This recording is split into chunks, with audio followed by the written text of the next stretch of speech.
Just for context, I'm on the VRML casting team now, and Luke is the lead caster, is that the title? I'm one of the production leads. One of the production leads. So it was you that was in charge of the onboarding for me, and I remember it was along the lines of, it doesn't matter what you say, but it's about the story that you're creating. Yeah, but right? How you say it. And how you say, okay, yeah, I'm mixing up 2 points. So it's not what you say, it's how you say. People want to hear stories. They don't want to say he passed to the left, he moved it up the field, he put it in the goal. They want to hear, I don't know, a bit of background, a bit of story about the players, how they're playing together, how they're building up, how much this means to them. Exactly. That kind of stuff. People want a bit of narrative, and that's your job as the caster to inject that story and narrative and use your voice as a tool to create that show. Yeah. Showmanship, right? Yeah, it's all a show. Life is a show. Casting is a performance, and finding the skill of communication. Sure, it's cross-disciplinary, and you can use the big fancy words that sounds like I was writing a thesis about, but communication is important no matter what you do, and casting can bring you that. Hello, my name is MoneyMitch26, and this is another in real life top of the pop episode. This person is a living legend in this game, in this community. We go on the topic of community, we go deep into what that means, what it is in this community of EchoVR, how it's evolved, how it's changed, and why it's even needed in the first place. We go deep in all these areas. This person has a real entrepreneur, I can't even pronounce the word, entrepreneur mind, and we get to see how they've applied it and hear it from themselves. The founder of a community of over 1,500 members at time of recording, Tyro community. Links to all of that below, we'll sort that out. Without further ado, I just want to get into it. Absolute living legend. I really hope you enjoy this as much as I did. Really inspiring individual, and what they've done in this community that we know and love. This is the one you see, Luke. Let's get into it.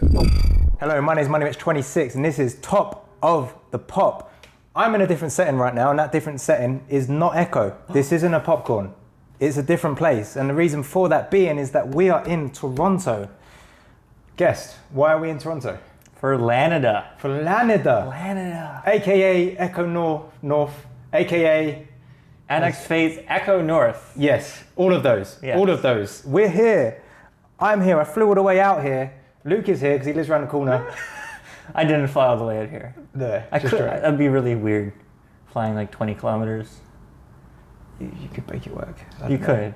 There's like there's a little island airport. I'm sure you own a helicopter or something. You found a way. Oh yeah, you could do a helicopter. You could land on the roof, go down. You know. This is Luke. This is the founder of Tyro, and you're sat at this table with me right now. Yes. How are you doing? I'm doing great. Yeah, you're looking forward to LAN. I am. It's really nice to be able to like not have to go a million miles to go to LAN. Plus, I was also really disappointed to not go to Echo, whatever the EU LAN was called, Duckman LAN. Yeah, you were gonna go. You were gonna join COVID this year, and you had COVID. Yeah. So I had like a whole, because I also have lots of colleagues out there for some of my organizations, and but I'm going to London in 2 weeks. You are, yeah. So I'm finally making up for it, but no LAN, unfortunately. That's until next April. So I'm excited that there's another LAN. I mean, I'm just casting, but honestly, I enjoy casting more than playing the game at this point. So. No, I can see that. As I've personally been casting a little bit recently, I'm going to be casting this weekend, and I can see it's a different beast. It's a different skill set as well. Yeah. To be able to use your voice as your tool, and you're injecting certain like energies or whatever using that. So just for context, I'm on the VRML casting team now, and Luke is the lead caster, is that the title? I'm one of the production leads.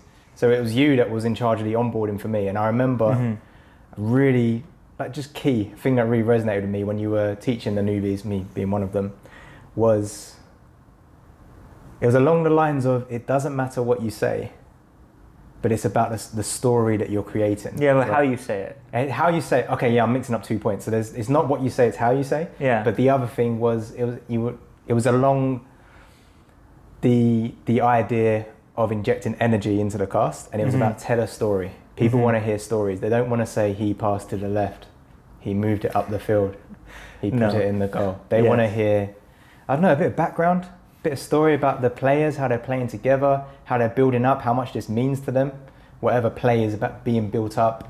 Exactly. That kind of stuff. People want a bit of narrative, and that's your job as the caster to inject that story and narrative and use your voice as a tool to create that show. Yeah. Showmanship, right? Yeah, it's all a show. Life is a show. Oh, amazing. Here we go. No, but 100%. I always say that like I enjoy casting more than I enjoy playing. Yeah. I don't know if that's necessarily true anymore. It was true at one point. There's a point where just like playing, you've done it so much and you kind of go back and forth. So right now I think honestly I'm on an uptick of like I really enjoy playing again. And casting is something that I've always done. Like even before Echo I casted for many years, which was like so much fun.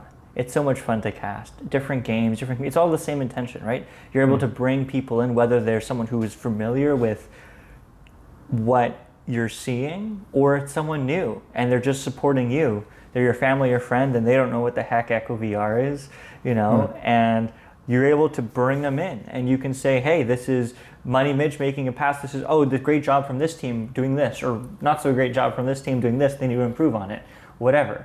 But you can explain and really bring people in, and it's so much bigger than you when you're casting, right? Like when you're playing, it's just get disc, throw a net. Obviously, there's some complexity. There's plays, there's positioning, and there's better positioning, and there's worse positioning. But at the end of the day, it's your goal is simple. But as a caster, when you're presenting it. It's like you're in school again and you're presenting a PowerPoint for your class about the evolution of birds. It doesn't matter what the presentation's actually about, but you're bringing people in and you're informing them what they're seeing and you're bringing them into this world that they don't understand. And maybe they think they understand it, but because you are positioned as an expert, you have the power to make them understand it more or understand it in a different way. So it's not only bringing new people in, but also old people and people who understand and have opinions and have their own experiences. You're able to share them and therefore affect such a large group of people, because not only is it live, but also people watch it back and people show their friends and their family and who knows what tidbit stuck with them, right? So I don't know, casting is great, but it's so much more than just presenting a game. It really is presenting yourself, presenting your opinions, your feelings, your ideas through a game, and you want to do it in a high energy, excitable, way, like we said in training. But it's so much more than just explaining what happens in the arena or outside of it. I would say there's different levels to it. I think like what I spoke about,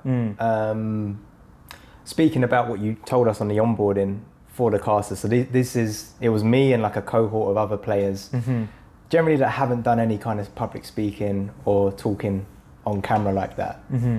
So I think the advice you would give to them is different to the advice you'd give to someone a bit further along. Because when you're just starting, you just need to speak and you need energy in what you're saying. That's it. 100%. Step one. Once we've got that, and once you're good, proficient, and you can solo cast and you can talk, then we can start doing what you're talking about, which is catering for all these different audience types. Like different type of viewer. At different times, but exactly that. It's like, it's a continuous web, and it's just a different web than playing, right? Because sure, I oversimplified that scoring at playing is just get disc, score goal. Fundamentally, that's all you need to do. And if you play pubs, that's what a lot of people do. They don't think about passing or teammates or whatever. They're just get this, score goal, and they'll juke down the arena and they'll have fun. But when you get to a really high level, when you look at master tier, right, it's so much more than that. Similarly, when you're a bronze level caster, all you need is high energy. But when you get, whether it's experience, and some people take years, some people will never reach master in terms of casting, in terms of cohesiveness and complexity. But as I was saying before to you, like your casting is, let's say, already gold or platinum, right? And so you can start thinking about these more complexities, and once you have more cast in your belt, simply just having refinement and less, and being more comfortable with, I'm not sure what I want to say right now, so I'm just not going to say anything. And being okay with that, as opposed to saying, Right, so that's what I was talking about, right? Because you just want to fill out. I'm not saying you necessarily do that, but the point is that it's an infinite loop, but both for in-game and out of game, and it's always really exciting because, quite frankly, I think the barrier to become a really good caster is a lot lower than it is for someone learning the game, because there's so many people already better than them. But for casting, if you're really good, you can cast for VRML, you can cast for your whatever league your friend decided to start, last week. You can cast random people's matches as part of any league. There's infinite opportunity because there isn't that many casters. And I don't think it ever will change that way. Even if everyone decided to be a caster tomorrow, there's always going to be room to cast something you're interested in. And the skills you take from Echo, you can take to the real world. You can take to not only IRL podcasts, but also you can take to when you talk to your colleagues, when you talk to people, when you're trying to convince, tell a story, inform. In any context, whether you're talking to your family about Echo and you're trying to understand what a VR headset is, or whether you're talking to, I don't know, somebody you just met. You can kind of use all these same skills where it doesn't matter in real life what you say, it matters how you say it. That's just like casting. I don't know. Maybe I'm getting too. No, you go whatever way. I'm enjoying this. But like this is how I like to think about things. Is everything's kind of interconnected. The skills you learn playing team sports, whether it's football, whether it's American football, whether it's hockey or baseball, or Echo. It's communication under pressure. It's being aware. It's being like there's so many skills that are just cross-disciplinary that I think so many people don't think about, or they're really good at being aware in the arena, but they're not so good being aware in another context, or they're really good at communicating in the arena, but they're not so good at communicating outside of it, and how they can kind of find these paths. And maybe it'll take time, maybe they will, maybe they won't, maybe they'll connect it in a different way. But I know for me, growing up and communicating on the internet was like a fire hose of how to communicate with people when you can't see their body language, you can only hear it. Or if it's push to talk, you literally can't even hear that, and you just kind of have to keep on going until somebody says stop, or they also interject, and then you have these like flowing conversations over TeamSpeak or Mumble or Discord or whatever the case may be, right? I don't know. I just think there's so much you can learn from VR and gaming, because gaming, I don't even know how I got here, but because it's all like it's like life is a game, right? And like learning how to cast is, you're not really learning how to cast, you're learning how to communicate. And when you learn how to communicate, that ties over to everything, and that overall increases your communication stat on your main menu of life, right? And when you're in game and you're working out strategies, that increases your critical thinking strat while you suggest something and I'm trying to think of why it won't work, and maybe I can't think of anything, and it's like, yeah, let's do it, and we do it in game, and it's like, okay, why did that work 3 times and didn't work 2 times? What did we do differently? Was it a bad pass? Or what did they counter us to do? And you can use various tools to do that, but it's like all these cross-disciplinary skills that just come from Echo, and that's why I really like VR gaming. That's not the question I asked, but amazing. No, I'm teasing. But yeah, I don't know. I wanted to make a nice final point, but casting and Echo and all these things, like they're so interconnected, and it's just exciting. I don't know. I could go all day. You've always been a talker, right? Yeah. I need someone like, if I talk, well, depends on the context, but okay. yeah. Because that's where I wanted to steer that, because we started with casting, and you went on speaking about disciplinary relationships with soft skills you learn in video games. Well, what I was following, the thread I was following, that was your voice. Training the voice and understanding that the voice in the specific context that we had just then was casting. And you were saying how useful that can be in scenario A, B, C, D, E, F. Your voice. But it's something that of conversations we've had off camera, you have never really had a problem with that. You've grown up having a voice and playing with it. Yeah. Well, I grew up doing music, And from Right. as long as I can remember, I've always played the piano from basically, being a toddler. Cute. And very soon thereafter, I started singing. To the point where eventually I became a professional musician, joined a choir, and we traveled the world, doing choral music, so like singing. So I like my voice. People don't, right? I don't mean that as like, oh, I think my voice is the best. I'm teasing. I know. Yeah. But I'm okay with hearing it, right? Yeah, So listening to a cast and listening to it back, or recording something from music and listening it back and critiquing myself to then do more, like that was never an issue. But really it is like, I think it's the vocal training and the confidence that brings you by just like, as long as I can remember performing in front of people. So like, there never was, public speaking nerves, or, I don't know if my voice will break, or I'm really nervous or whatever. Maybe I was nervous. I definitely was nervous. I remember one presentation in particular in like grade 4, my leg was shaking and like everyone noticed it because it was like literally like bending like crazy, and I couldn't stop it because I just had so much nervous energy.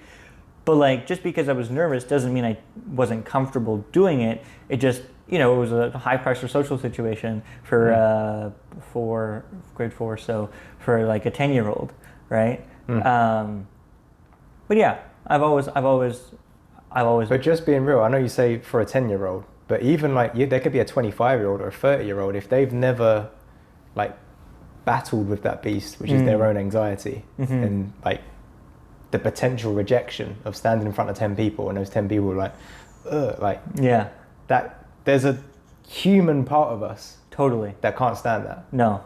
And it's something that I was talking to Wiggles a bit about. Well, we were talking about, so the context we were talking about is starting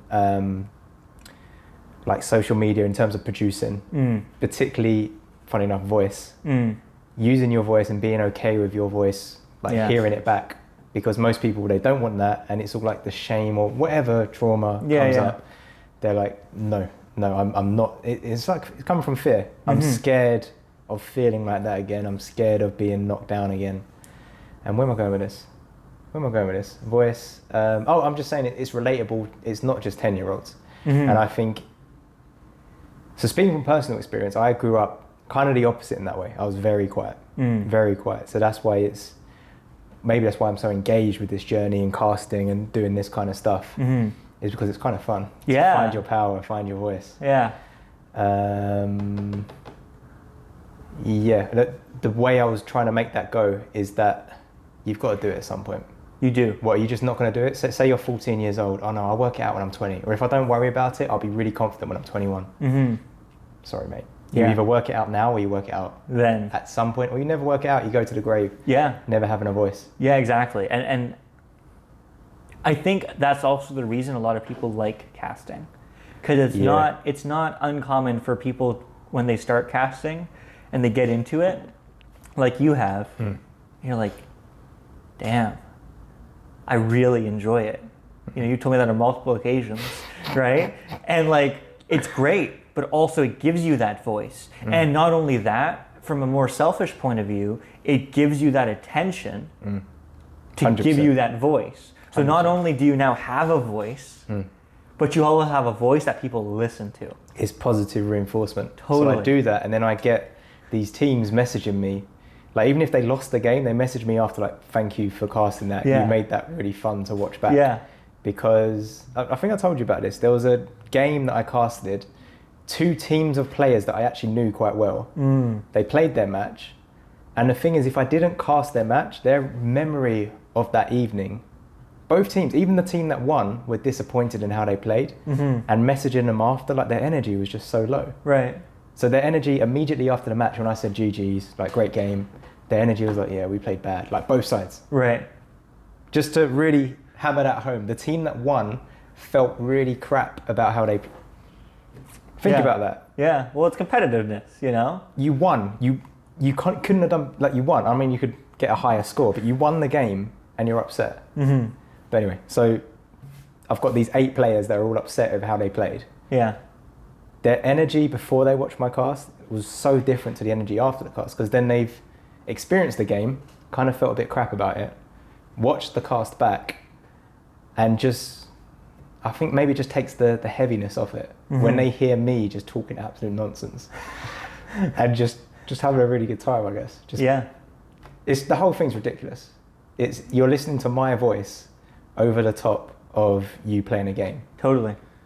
It's like, who watches that? But then people watch that. Like, what? Yeah. So for them, it's a positive experience because they're getting to fall in love with the game again. And for me, it's a positive experience because I'm getting that positive reinforcement.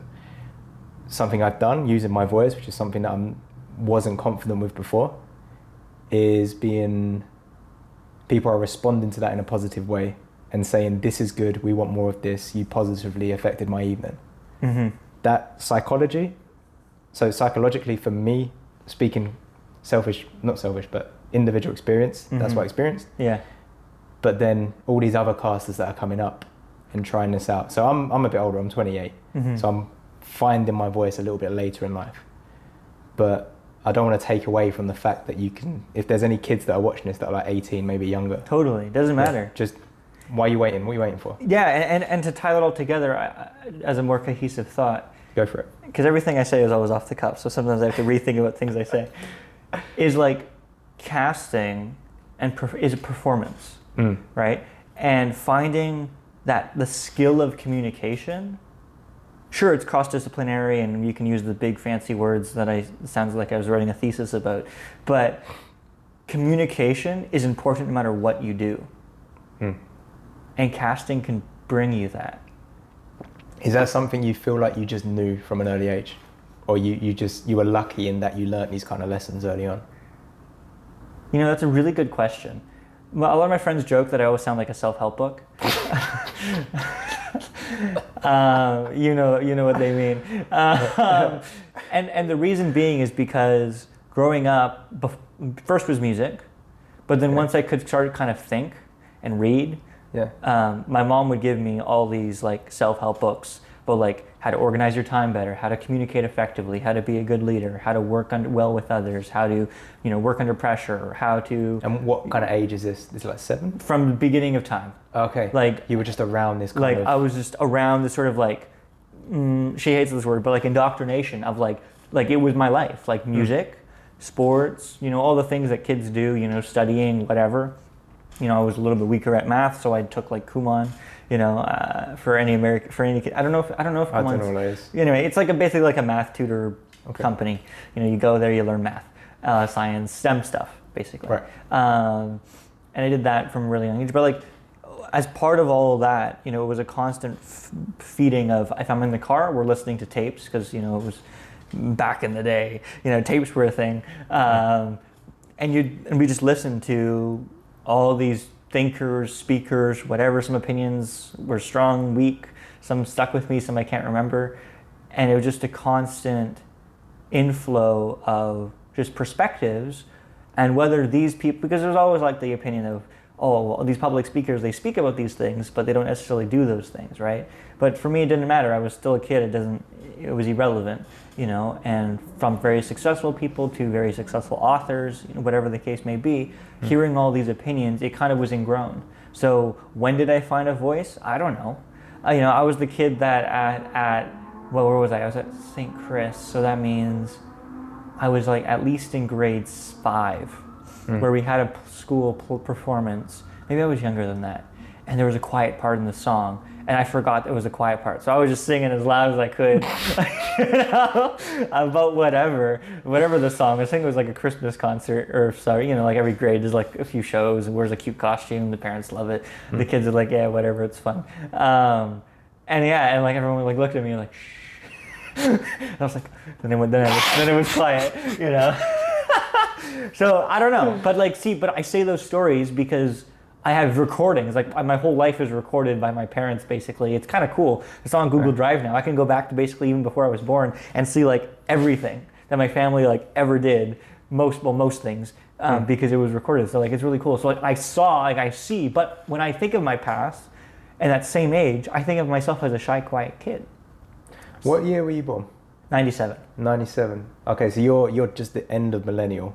I'm actually July, and as of July 2nd, it's Gen Z.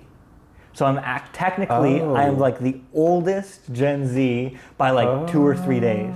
Okay. I had it in my head it was 98, but it depends on who you talk, what study you look, whatever. So like, either I'm you're either kind of I'm in really between. young, I'm like perfectly in the middle, basically.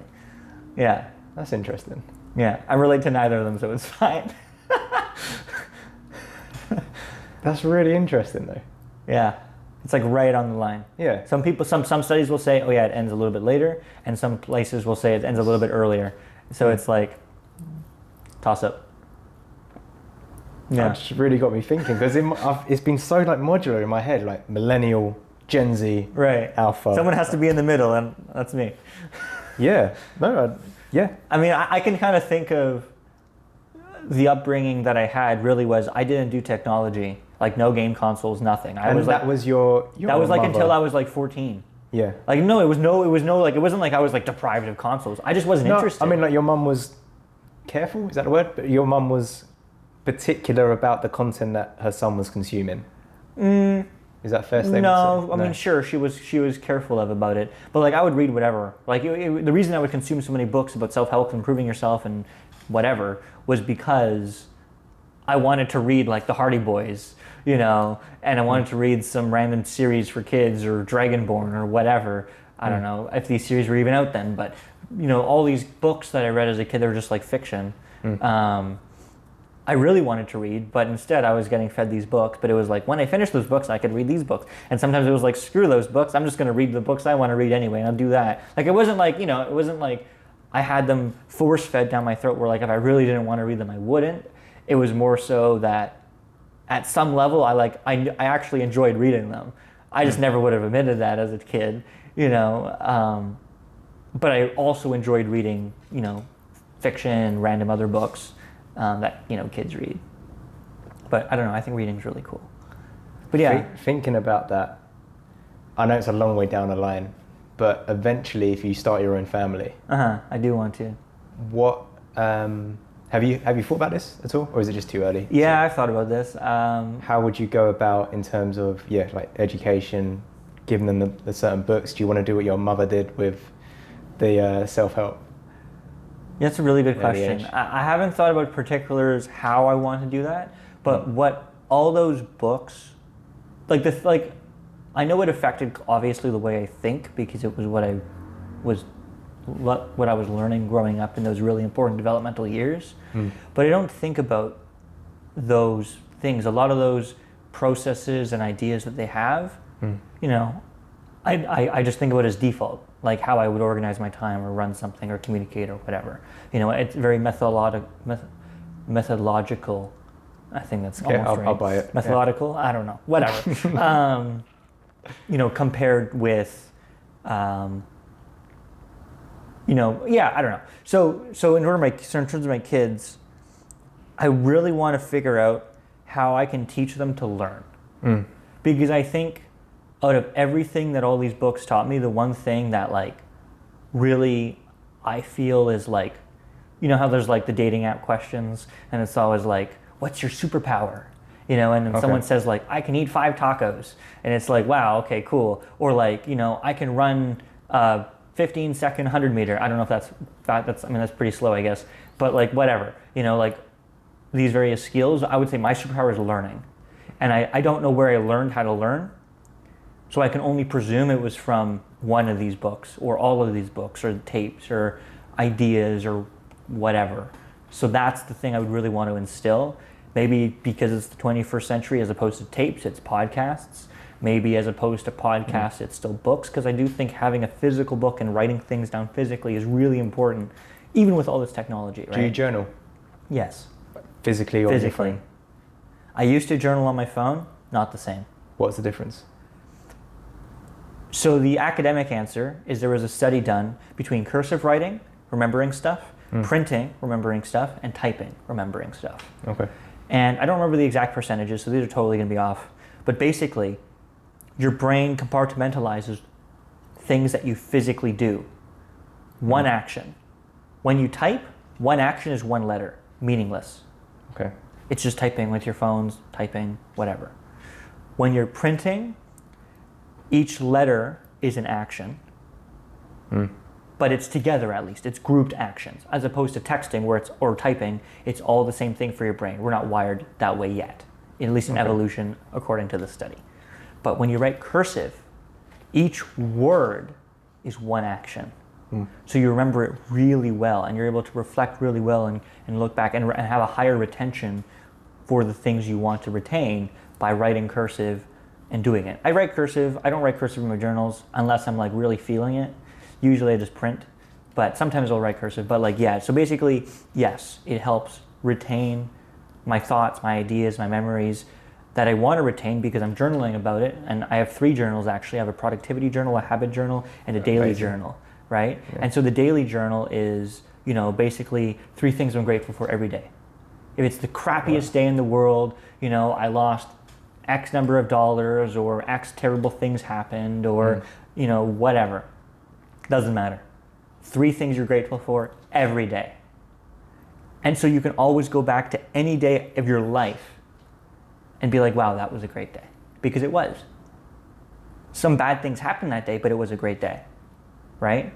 Maybe it was also a tragic day, but it still was a day where something happened that you were grateful for because it was awesome. So really it's like the daily journal is like basically grateful, things that you did today, what's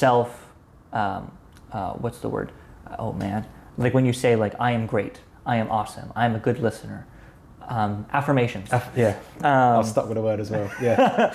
Yeah, so daily affirmations. So like that's part of it as well. So every day I write out, you know, oh man, I think about retaining, you know, whatever. But I say my daily affirmations, which is like, I am honest, I am respectful, I am kind, I am getting better every day in every way, and I spread gratitude to those around me. And those are like my daily affirmations. I write them out differently, but it was weird thinking with them because I usually write them. Anyway, but like, and sometimes they change, sometimes I add one, sometimes I remove one where I'm like, this is whatever, you know, but affirmations, 3 things you're grateful for every day, a quick brief summary of what you did today, and also in this journal what you wanted to do today. So you do it twice a day, once in the morning, once at night. That's the daily journal. The habit journal is basically tracking your habits. So it's saying this month I want to work towards these goals or these habits, and then saying how you're going to do it, how often, writing that all out, and then tracking it. Well, the productivity one is basically saying in this amount of time I want to do this thing, whatever your like physical Western style goals, like SMART goals, like specific, measurable, attainable, trackable,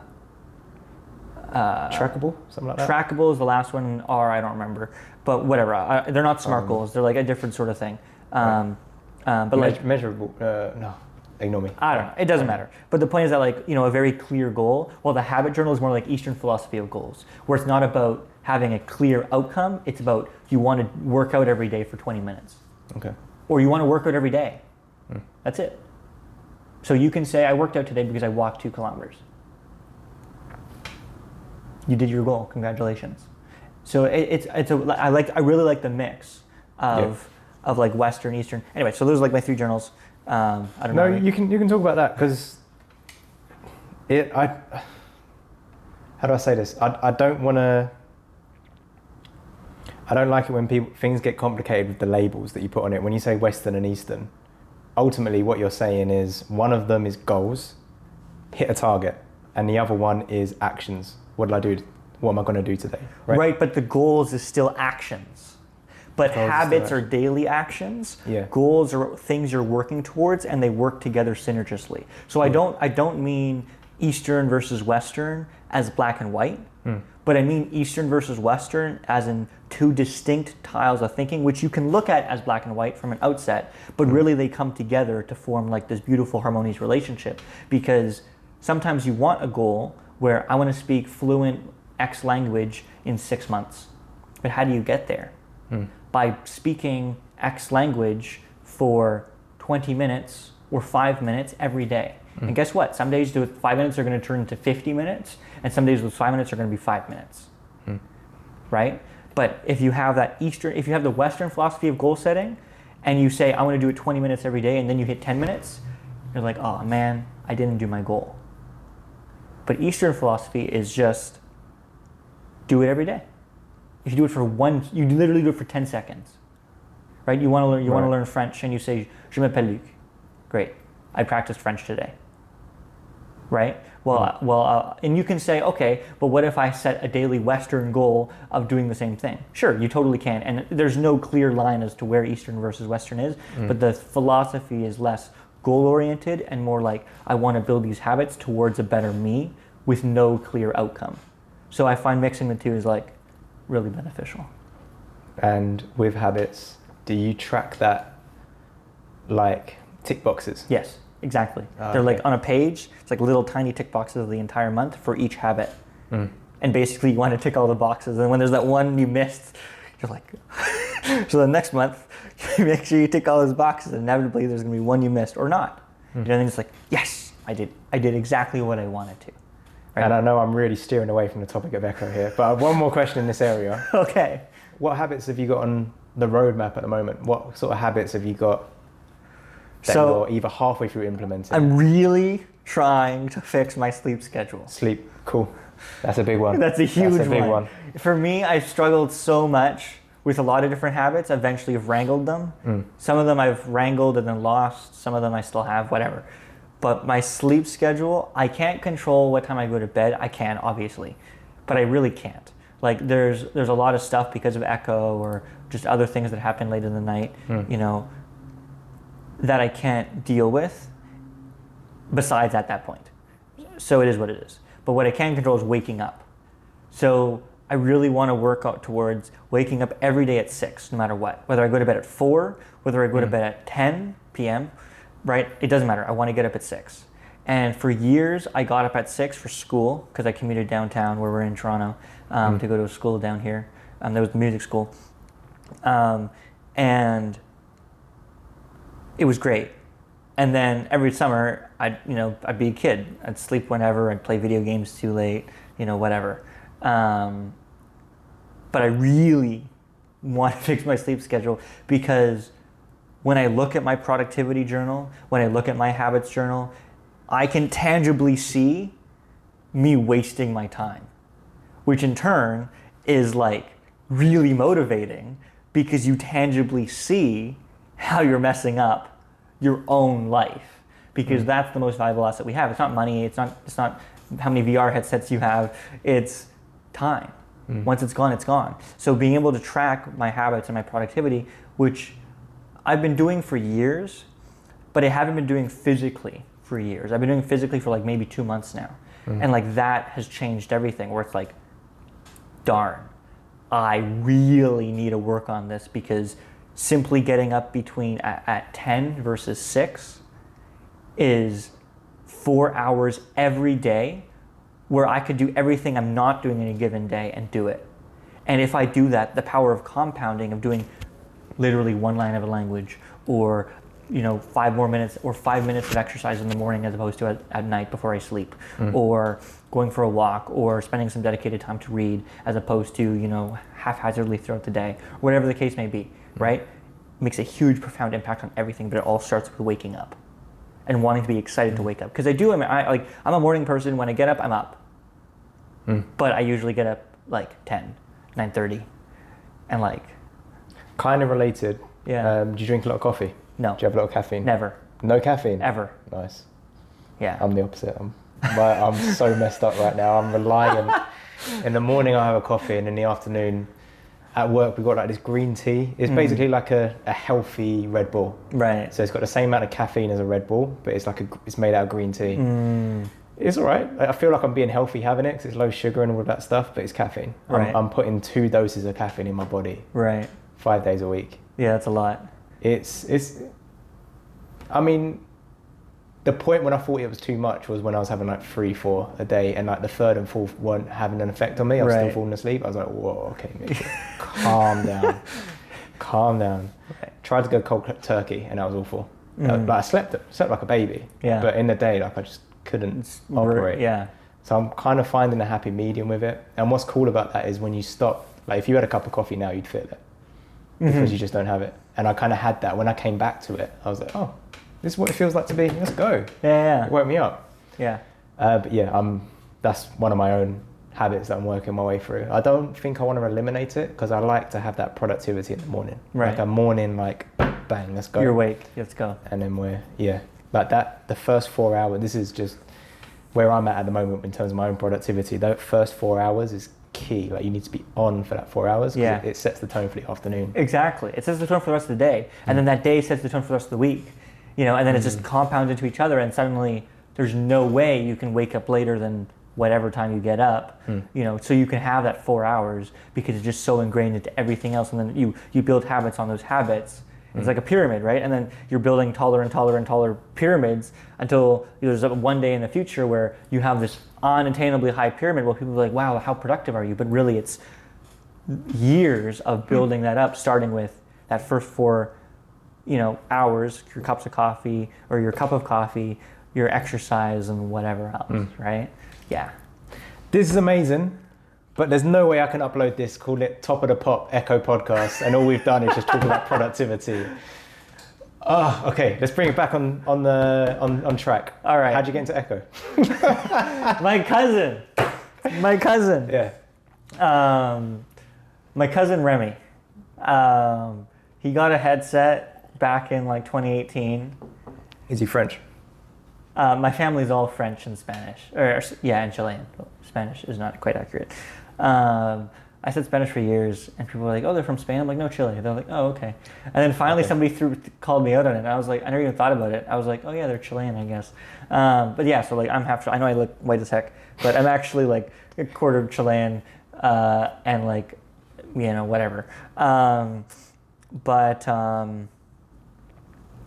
So Remy got a headset. Looked pretty cool. So I was like, I'll buy one. So I got one. And what era was this? 2018. This was like Rift S. Right. So like it's like post CV Rift S. Okay. And it was great. It was so much fun. I loved playing with Remy. Everyone else could go away. And that was basically it. It was basically like I played for a few months. I loved Super Hot. I loved playing Echo with Remy. That's it. I loved other games, but just playing with Remy. Because it's like I knew him, he knew me, it was fun, and when one of us were bored, we'd go away. So then I put it away. I like literally sold my headset because I was like, whatever, like, okay, cool, been there, done that. Echo was fun, other games were fun, but like, played them, saw them, not interested. I have other things I want to do with my time. And then never thought about it for years. And then I came back at the beginning, basically, of the pandemic, or just before. When did the pandemic start? I don't know. 2020. It was like March time. It was really... Yeah. Well, in the UK anyway, it really kicked off. Yeah. March was the same here. So yeah, like 2020, I came back with a vengeance. And I guess tying everything within Echo, I mean, that's really how Tyro started, where I was like, I need to find more people like Remy. Just to go back. Yeah. Just because this is the part of the story I don't really know much about. So, like, what was going on in your life at the time when the pandemic? Were you like working, like commuting somewhere? Like, did your life like change as like it did for a lot of people? I always worked remotely. Okay. Always, from like a very young age.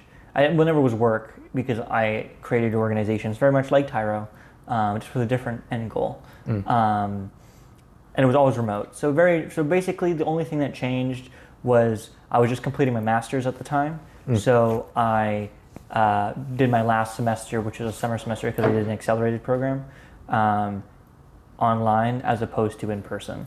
But otherwise, like, nothing changed besides online classes.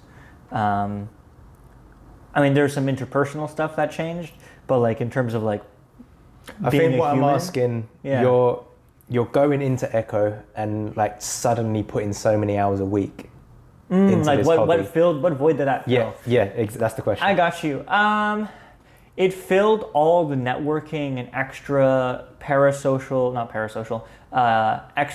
events and networking sessions and going out to hang out with my friends and whatever. It filled that void where I was like, man, I miss people. And so I was like, I picked up a VR headset.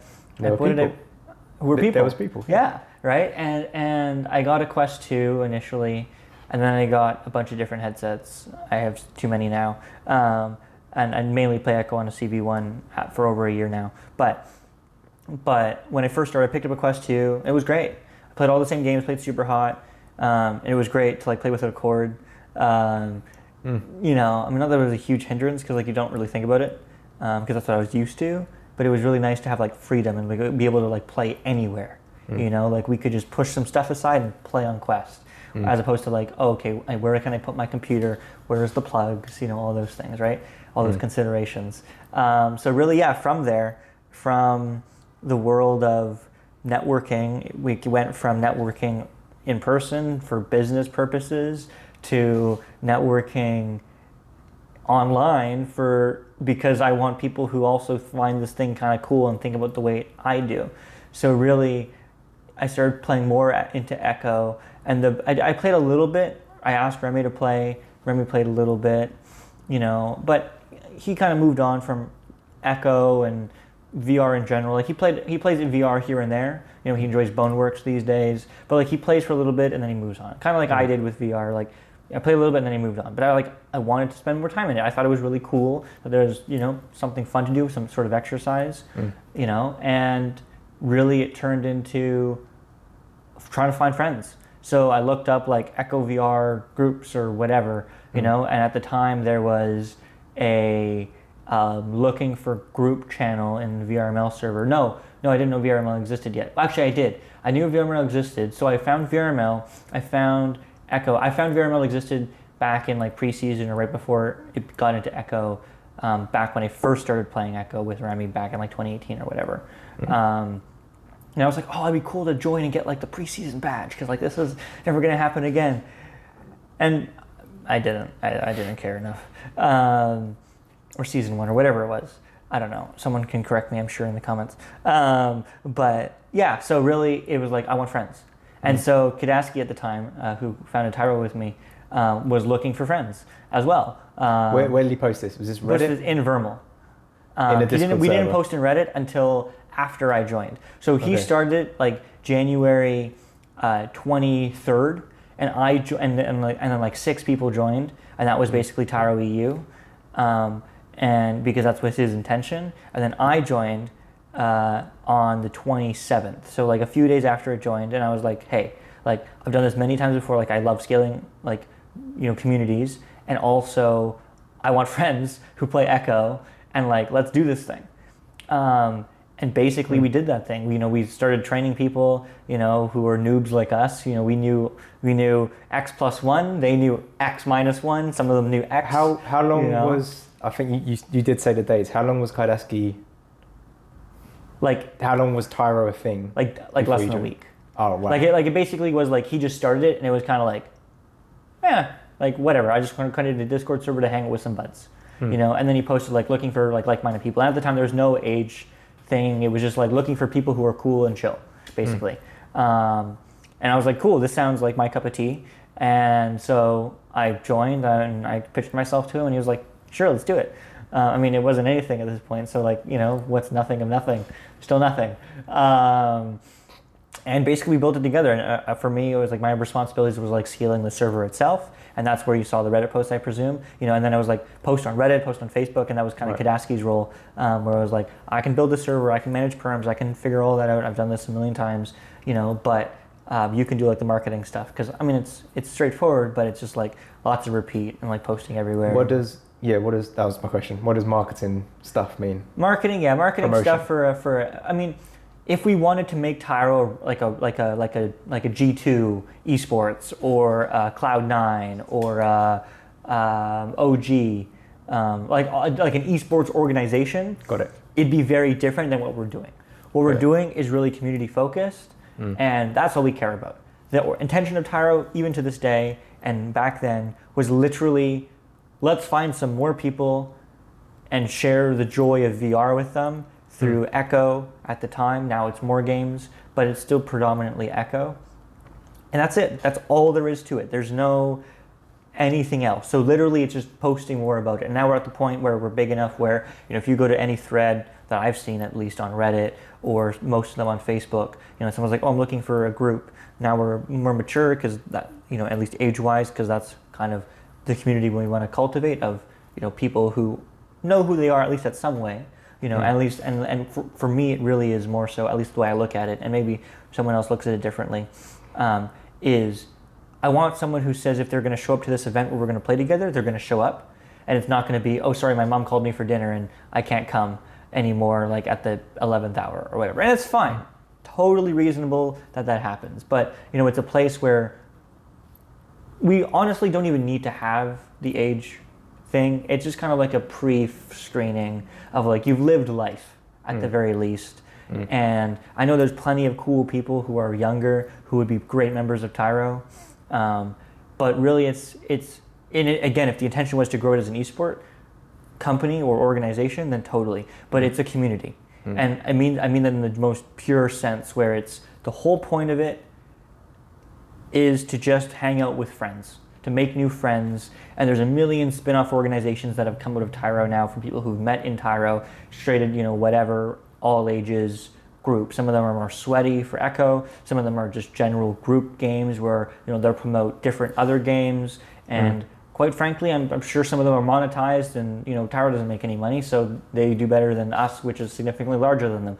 Good for them, right? Like fundamentally, Tyro, how I pitched Kadaski and how we initially grew it, and we still grow it to this day, is we're a community of people who just want to hang out and have fun in VR, right? We happen to train people. You're a coach for Tyro. Why? Because you enjoy it.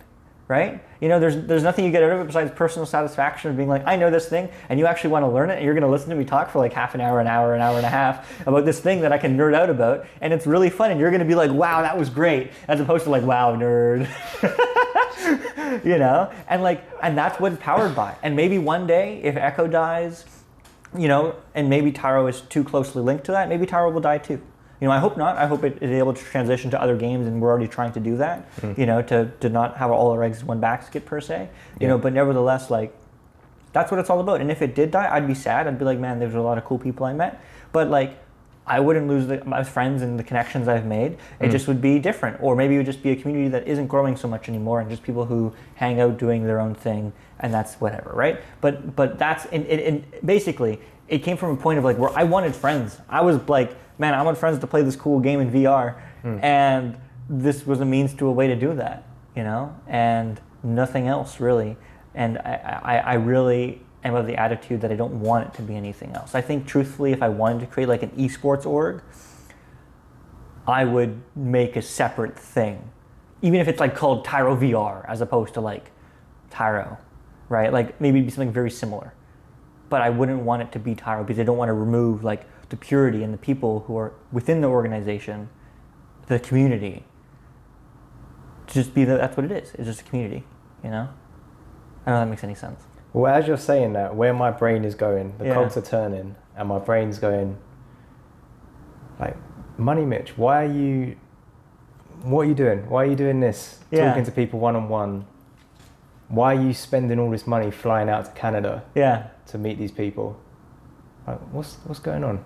And I'm thinking am I doing this right now because I've found this community? It's intense how like much people care about it, how involved they are, and friends for life is like something that comes up in the majority of these conversations. People talk, these are my pals. These are my mates. I talk to them more than anyone around me in my real life.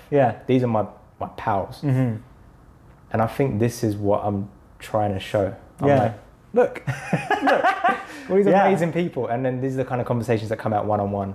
Maybe I'll break that format. I don't know. This is just how it's played out. I don't know what number this would be. Sure.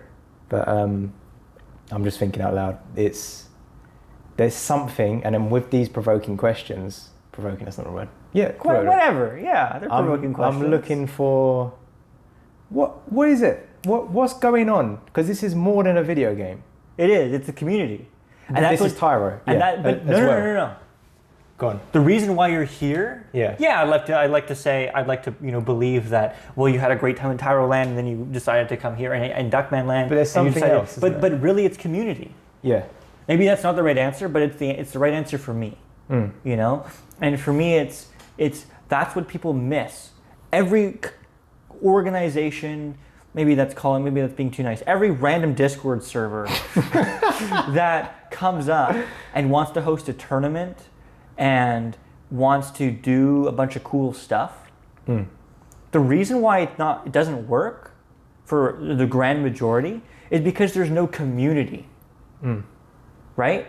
There's random events from Beer League, which is an OG community within the Echo community. In fact, I think it's, besides VRML, I think it's the only other one that's as long lasting as Tyro. It's older than Tyro by like a year and a half or 2 years. But nevertheless, like, it's community. The reason why Beer League has a camping trip every year and people come out to it and hang out is because of community. The reason why people go to VRML and play and have fun, and sure, there's lots of toxic people, and I don't question if they're actually having fun. But the point is that like they do it because of community.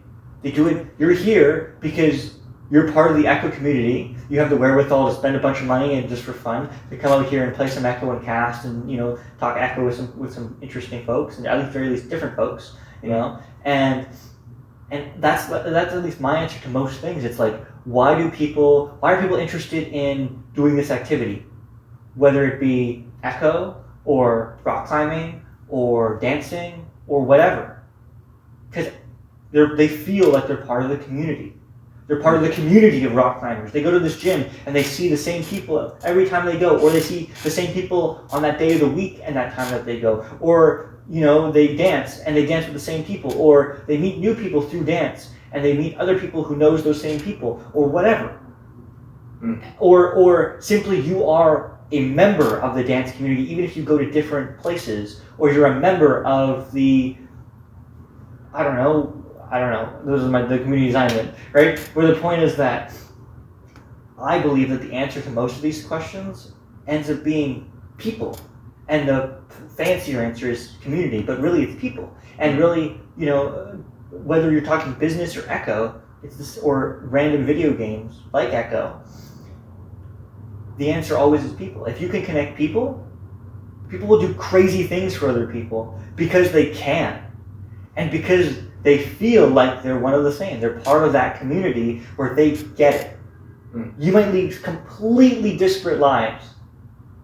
Rich, poor, different ethnic origin, different life experience, different work, different education, but could be completely different. But you have this one thing in common. And so you would do it for that person because they're part of the community. Because they're a human that you connect with. And that's what a community is. It's just you connecting with another person. And maybe the definition is maybe it's a certain number of people, but whatever, right? And so I think that's at least why I'm here, right? And the reason why I am very sad that I didn't make it to the EU land because I got COVID, isn't because there's not going to be another one, but because I missed out on seeing cool people, seeing a community that I'm a part of, that I want to appreciate and see and meet and do cool things with and spend all sorts of money on something that pays me nothing. But it's not about that. It's about the people. And so because it's about the people, I do crazy things like fly 7,000 kilometers across the ocean, like you did, right? And I don't know. I think that's the answer. And maybe I'm wrong. And maybe in 10 years I'll look back, or 5 years, or 2 years, or 2 minutes. I don't know. I'll look back and be like, oh, actually, it's actually something else. But I really do think at this point in time that it all comes down to just people, and you connect with these people, and therefore you want to connect with them more. And how do you do that? By doing it in person. Because as cool as VR is, and maybe one day it'll be just like real life, there's nothing like that can replicate this. Even if we're sitting in Echo and this is popcorn, right? There's nothing that can replicate this.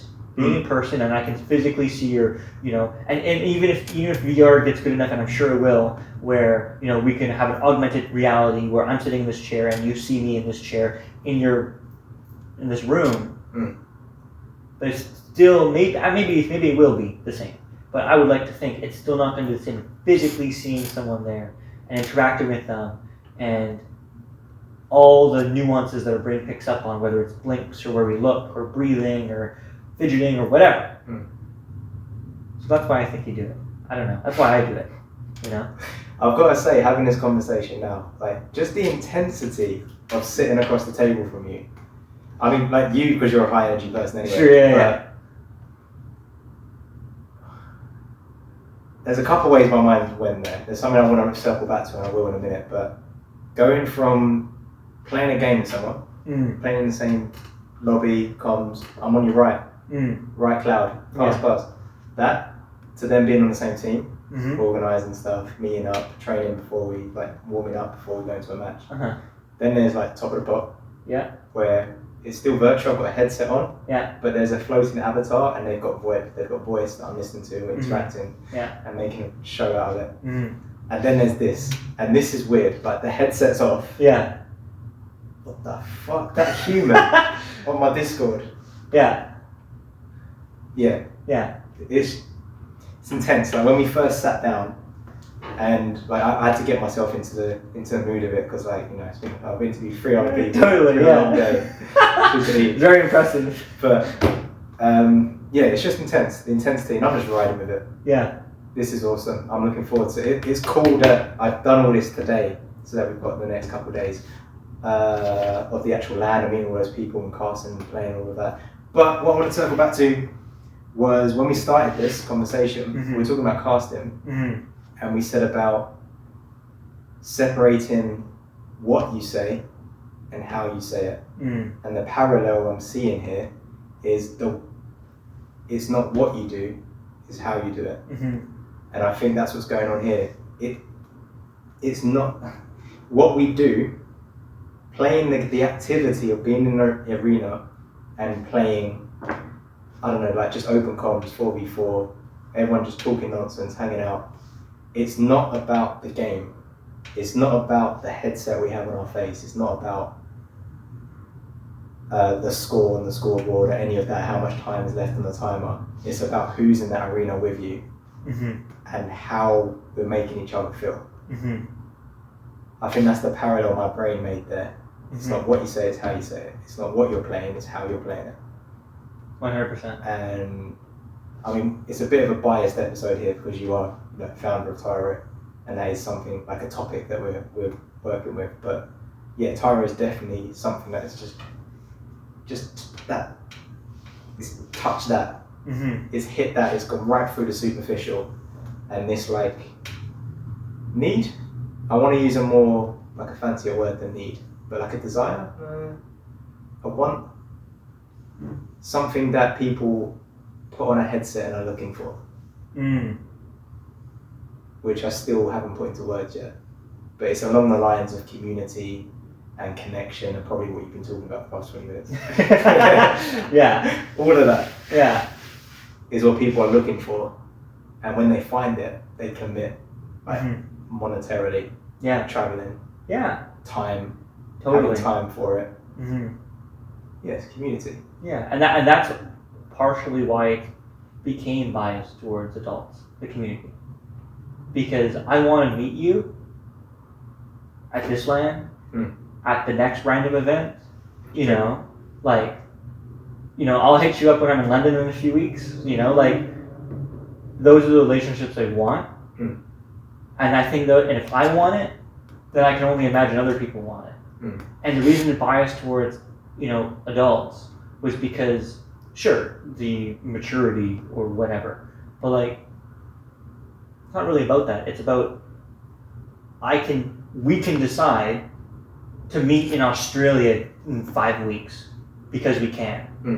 And quite frankly, if you're 14, I'm sure you're an amazing human, but there's no way in heck, unless you live in Australia, that you're going to be able to do that. Or at least you shouldn't be able to do that. Or you shouldn't want to do that because you have other things going on in your life, right?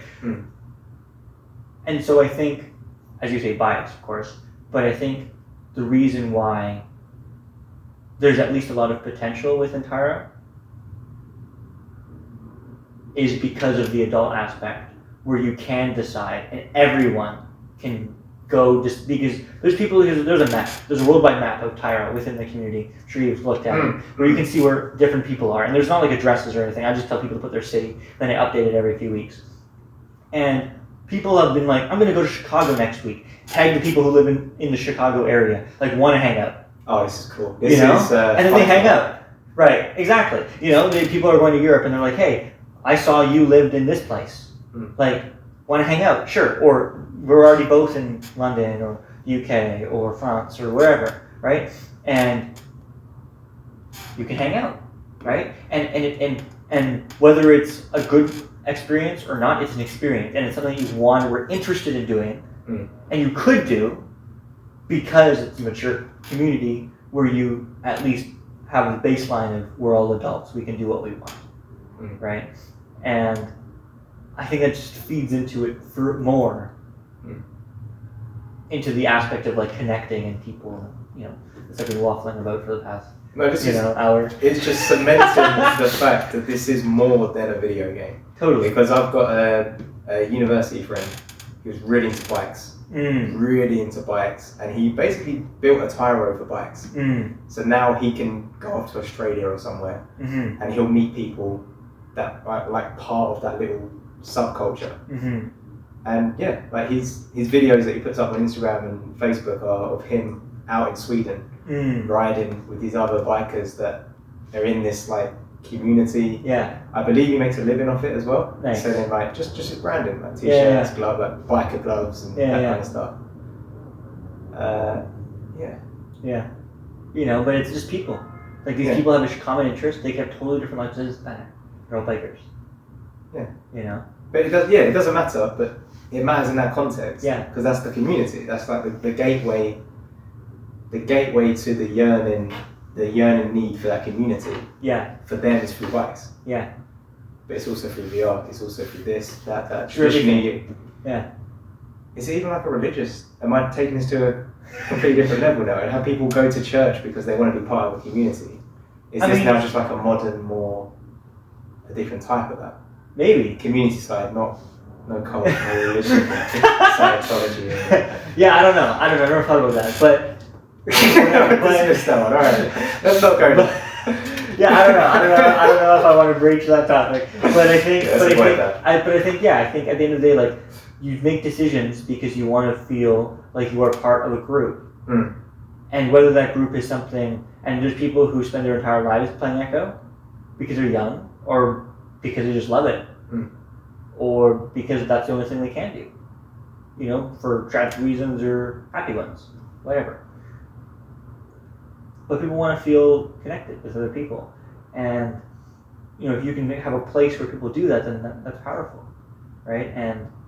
And you want to treasure that, but you also want to, ensure that it stays that, and in whatever way that dynamically changes over time based off of new people, new experiences, people leaving, people coming, whatever, right? You want to preserve it, Yeah. I feel like this conversation is being steered by my questions and curiosity. Is this pretty much the intention of Tyro? Yeah, okay. The intention of Tyro is because I had no friends, and I wanted to make some online friends who played VR. Yeah. Who played a game that I didn't play that much, or I played some, but not with other people that I really cared for, or whatever. And I wanted to be that for other people, and it has been. And by all stretches of imagination, if Tyro died tomorrow, or, not on the server, and I could ask you to transfer it because he's focused on school, geared or something like that. And if I accidentally deleted it somehow, like I'd be sad, but like, it was a success, I would never, if that happened, I'd contact Discord and be like, come on, bring it back. You have to hit a lot of bad buttons, so like, there's no way it would accidentally happen. But the point is that like, it was a success. We're not even we're just getting started. Like, it's only a couple years old. VR's still new. And maybe it's Echo that is the next big thing. Maybe it's, Boneworks, I don't know, some game that we haven't even fathomed yet. Or some developer is sitting in their room right now, like, man, I should maybe create this cool game. And maybe that's the thing that's going to be the next, like Ready Player One. It's going to be like the metaverse or whatever.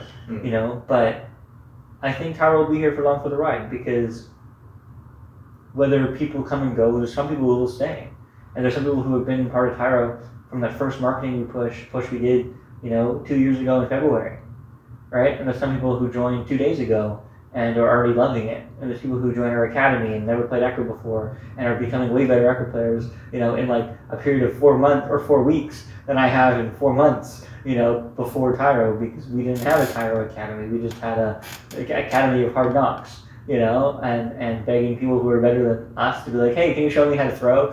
You know, hey, can you show me how to juke? Hey, can you show me how to pass? Hey, can you show me how to think? You know.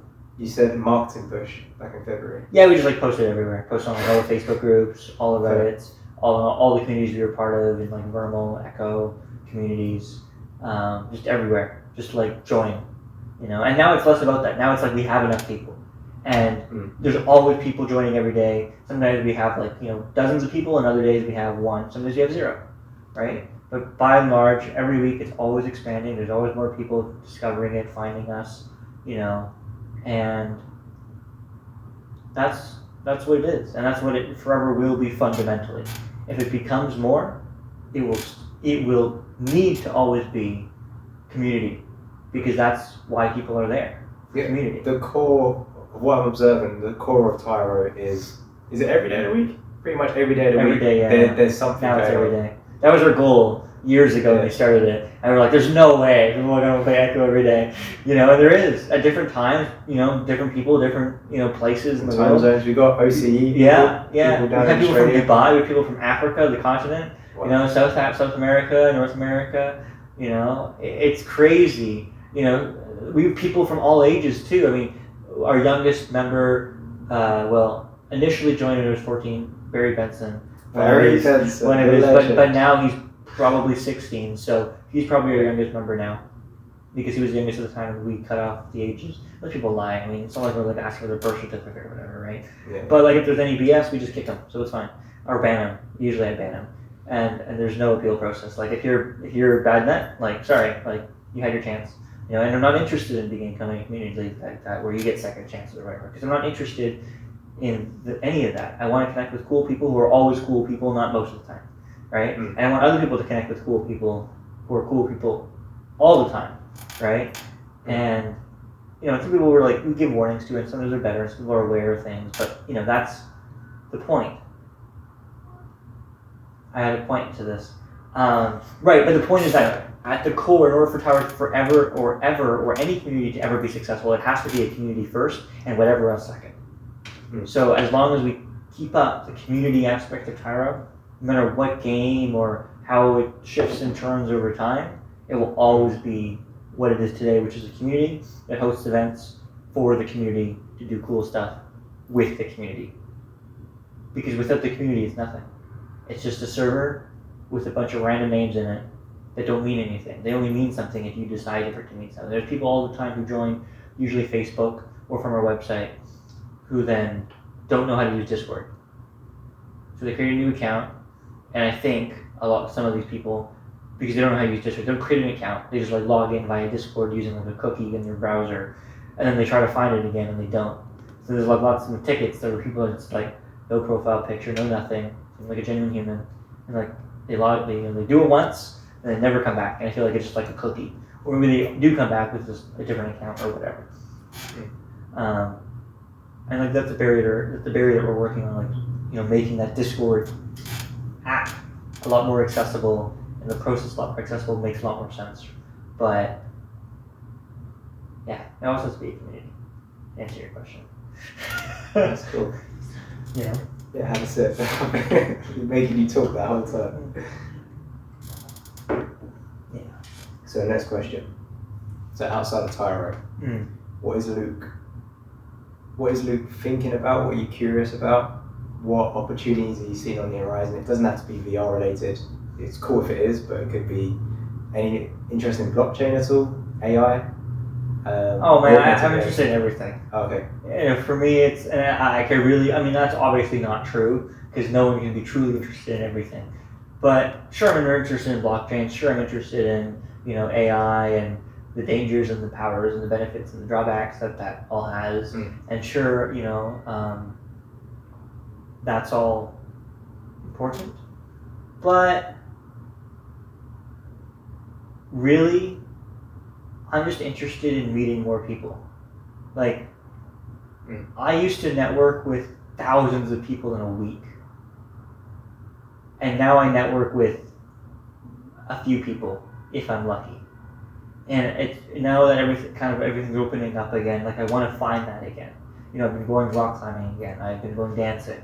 I want to be able to meet, and network is just a fancy way of saying meet people, right? Like, and whether, but I say network because it doesn't matter the context, where I meet them. I just want to like connect with people and like learn about people.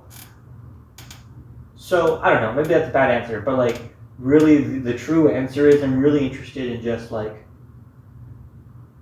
seeing what life is. I started my first organization when I was 14, and I did school straight from my undergrad to my master's in 5 years because I did an accelerated program, and I just never lived. I've always just been busy, and for the first time in my life, I'm kind of like, yeah, I'm interested in blockchain. Yeah, sure, I like really am. I'm really interested in AI. I'm really interested in finance and emerging technologies and prosthetics and the ways that we can improve life for both able-bodied and disabled people or differently abled, whatever the proper term is these days, right? But I really just want to find out who I am, because I've done all this stuff and I've been raised with books and podcasts about how to be a good leader and organizer and whatever. But I don't know who I am, And I don't know if anyone truly knows who they are, but I've never had a true experience where I've just been able to just like be me. And I know I just talked about community for the past hour or 5 or whatever, but a place where I don't have anybody, don't have anything, no support group, and just figure out who the heck is Luke. When did you last go traveling with no business intention? Never. Never. Is that something that you'd consider doing? Yes. Yeah, I'm going to do it next year. You are? You told me about this, yeah. Do you want to say what that is? Yeah, sure. So the Echo community in Australia already knows. But, so I guess there technically is something there, but like I'm not going to tell them when I'm there until like I'm there and I've been there for a little while. I'm going to go to Melbourne. I don't know for how long. At least 3 months. And then I'm going to go to Europe for 2 months because I'm a French citizen, like I'm from France. So Europe's easy for me because of my citizenship. And I'm also a Canadian citizen because I was born here. But yeah, so Australia is the one where like I really have like nobody. Like I have friends who were raised in Oceania, whether it be New Zealand or Australia. There's sure some people I play with, Echo with, from Oceania.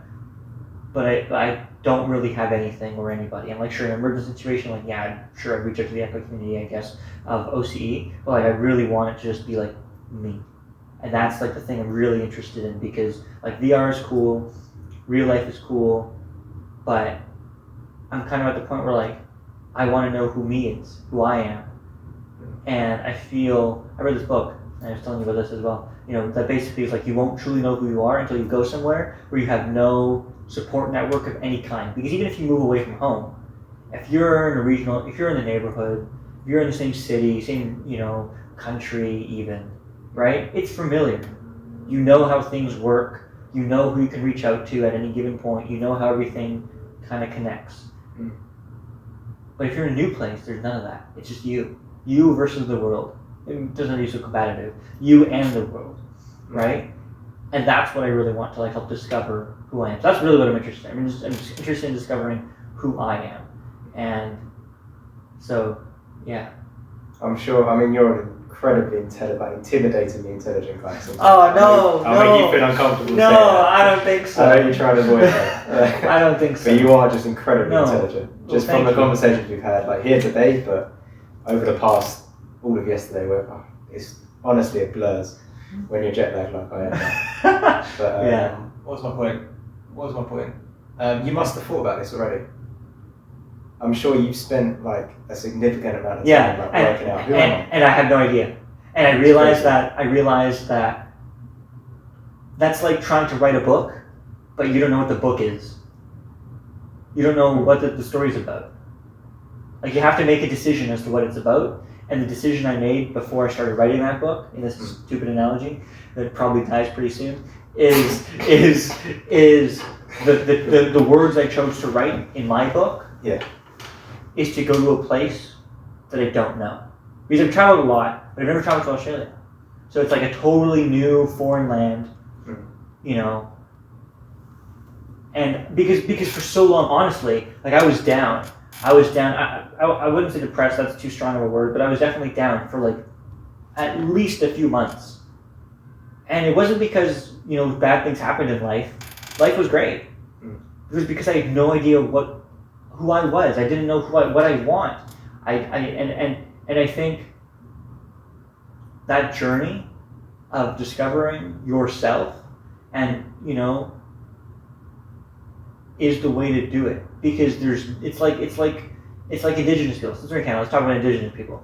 And I don't know too much about indigenous culture, and some things are probably wrong. But basically, in order to become an adult in indigenous culture, or at the very least, an adult man, basically you go on this fast until basically you see visions, or you're like hallucinating because you're so, you know, whatever, because you're so hungry and starving, and it's like a religious experience for them in their culture. And only when you have those visions and you understand what it's like to not have anything or anybody and be as starving and nothing as you possibly can be, only then do you become a man in the community, because now you value the power of having people who to support you and care for you. And your role may be to hunt, and my role may be to sew and cook. It doesn't matter.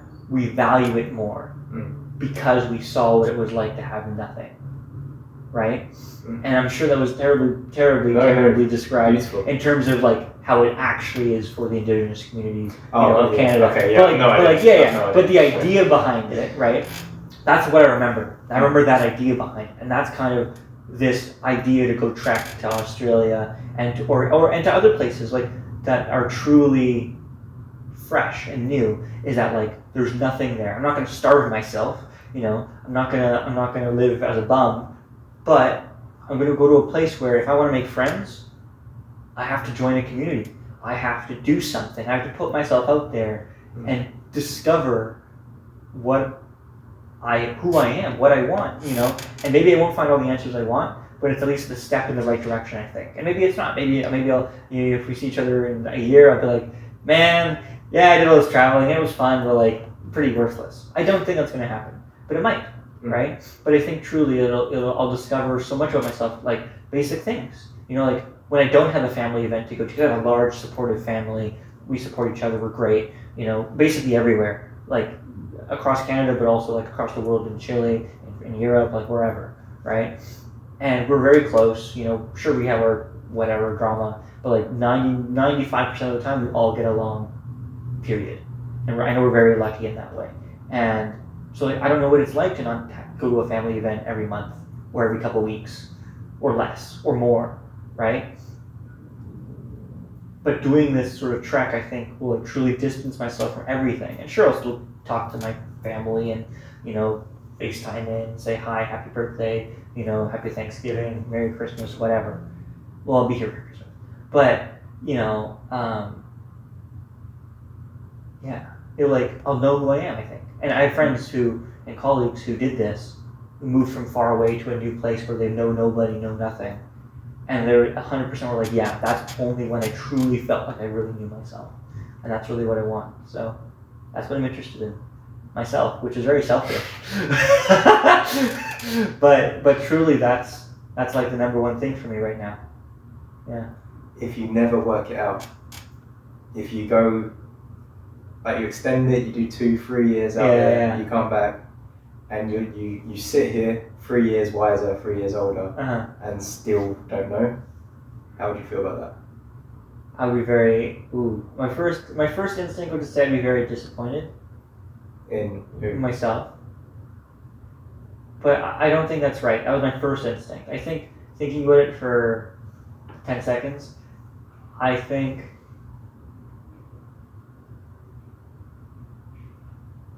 and apology if I'm putting you on the spot, it's just what I wanted to ask. Because it's possible. I don't think it's possible. Because I think I have the answer. Go for it. It's a mindset thing. This is the self-help book Yeah, go for it. talking. This is how I think. where it's a mindset thing. I will learn something because I'm doing something. If I sat at home and did nothing, that's also a choice. But I'm deciding to make an active choice to expand my horizons, do this crazy thing where I know nobody, and honestly I'll probably go with a small bag, and that's it. Like my laptop, maybe my VR headset. I might have to buy a new one or whatever, but the point is, like, I want to come with like as little things as possible. Like, I'll probably come with like a carry-on bag and that's it, right? Because, but even if I don't know who I am yet, I will have 3 years in this hypothetical, like I extend it, right? Or X time of experience to try new stuff in a place where I have nothing, no support group, and finding that support group, finding those friends, finding those relationships, finding those connections that I want. And inherently, those relationships, connections, experiences will inform me more up to who I am or what I like or what I want. And maybe I won't have the answer of Luke is, but I will know more. And so therefore I don't think it's possible. So maybe I won't have all the answers I want, but I don't think there's a world where I come back feeling otherwise, because the only way that would happen is if I made a conscious choice to be like, wow, this sucks. I like whatever, and then I wouldn't stay 3 years because I'd be like, wow, this is not for me. But then that experience of saying, oh wow, this sucks, this is not for me, is inherently learning more about myself. So I think the only way I would be truly disappointed and feel like I didn't learn anything is if I made a conscious decision to be like, oh, it's impossible, I can't learn anything, which I would never do. Ever. I can't even imagine thinking of that. So my answer to your question is really, it's not possible, because regardless, I'll learn something no matter what happens. You'll learn something, you'll be 3 years older and wiser. Exactly. But what if you still haven't answered the question, or you feel the same way about it, how you feel now? If I felt the same way about it,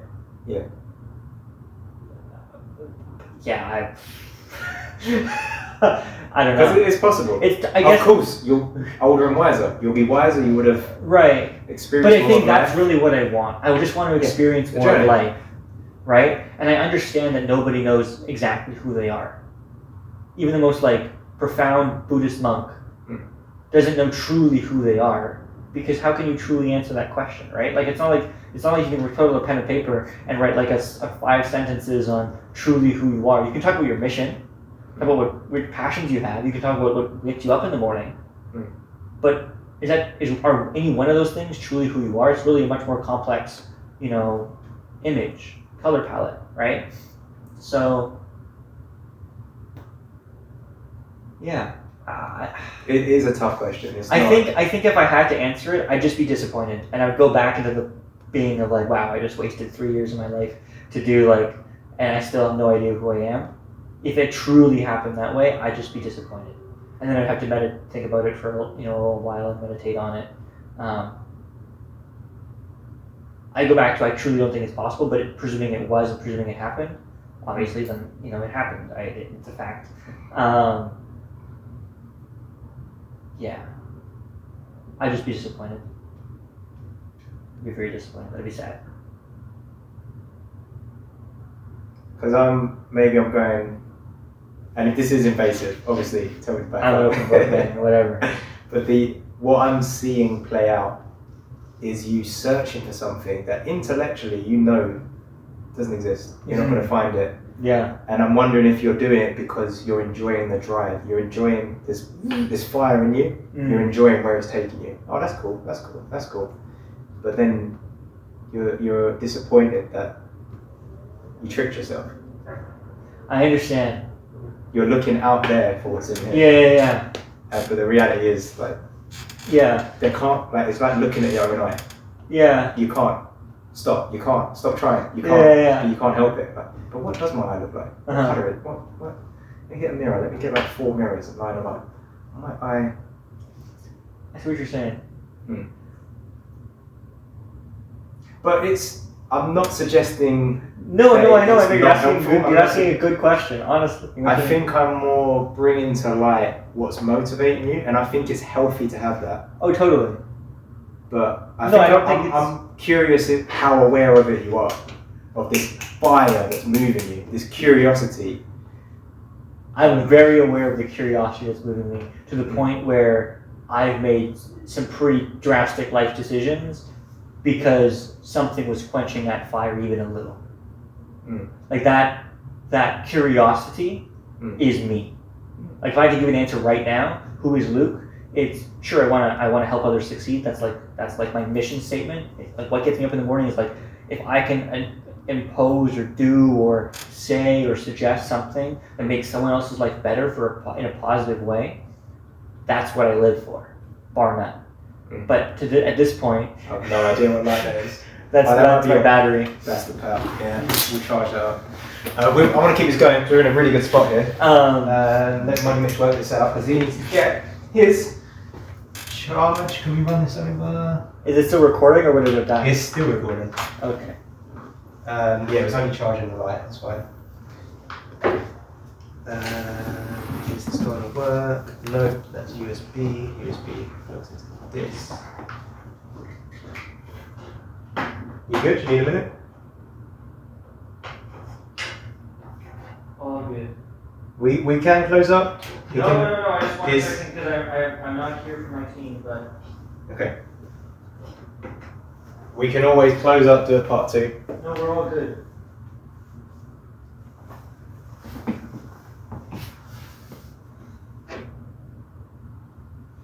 Nope, we're all good. I just wanted to make sure that my team was doing well because they have a match tonight. But I'm not playing. I was never planning on playing because I'm at LAN. I'm talking to people. But it's not on.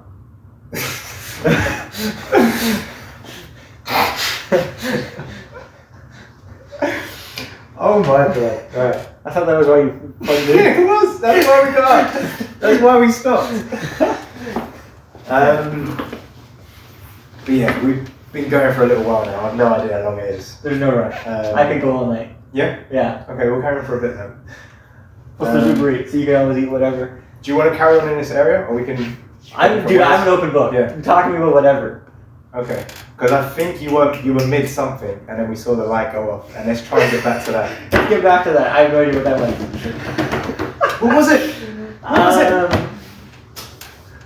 So disappointment of not finding the thing. Right, and then we were talking about So that's intellectual curiosity. Curiosity. I made huge life decisions because I about continuing that curiosity and that fire. Right, who I am. So like if I had to answer who I was, I am a desire to learn.